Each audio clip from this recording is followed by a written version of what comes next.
Welcome to another weekly Torah portion. This week we are right in the midst of the month of Nisan, going to read in this week's Parasha, also Parashat Hachodesh, where we read about the very first mitzvah we have received all the way back in Egypt, the inauguration of the new month. And what is so special about it is the fact that we have received this mitzvah before we have been freed, before we have become a nation of its own.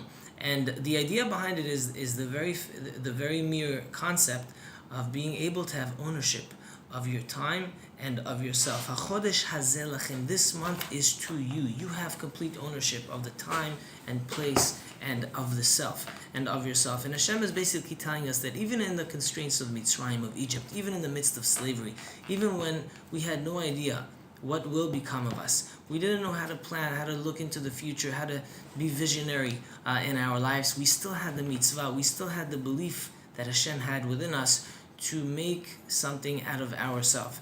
And it's interesting to know that there's a mitzvah in the Torah that Hashem tells us, there's a saying in the Torah that Hashem says that there's something that I hate. What does Hashem hate? He hates when we make a monument out of stone to serve offerings to other gods. And why would Hashem hate that out of all the things? And Hashem hates that because the monument of stone represents the personality that one can adapt, that of stone, that of being stuck and stiff and not being able to readjust itself or him or herself into new conditions. And Hashem is telling us, when you're too busy looking at actions that you do, at behaviors that you have, and you're stiff and stuck and stubborn with them and not adaptive to grow and to stretch out and try to become something fresh and something different, that is something I really don't like, says Hashem. I would like my very beautiful boys and girls, my beautiful children, to be free, to be flexible, to be mobile, in the sense that I can lead them and direct them to bigger and better things for a better future.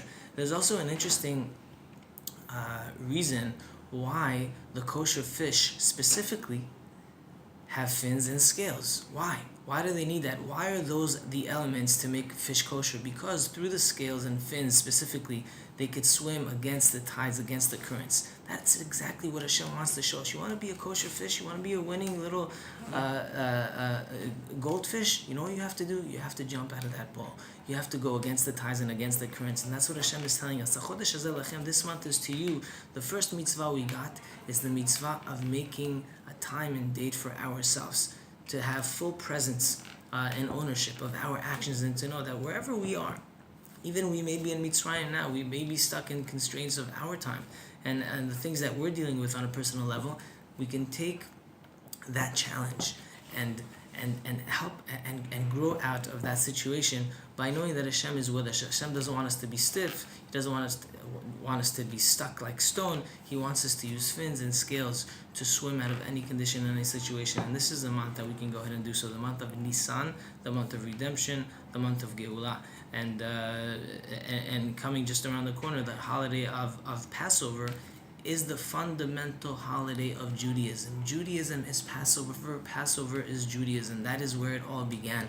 And we can draw energies throughout the year just from this holiday, the holiday of redemption, the holiday of ultimate freedom. And with that, I leave everyone with this message of freedom, of complete ownership of the self, that you can have a full range of emotions to enjoy your endless capabilities that you have in your mind and in your body. Shabbat Shalom, everyone, and Rosh Chodesh Tov v'Sameach. Cheers.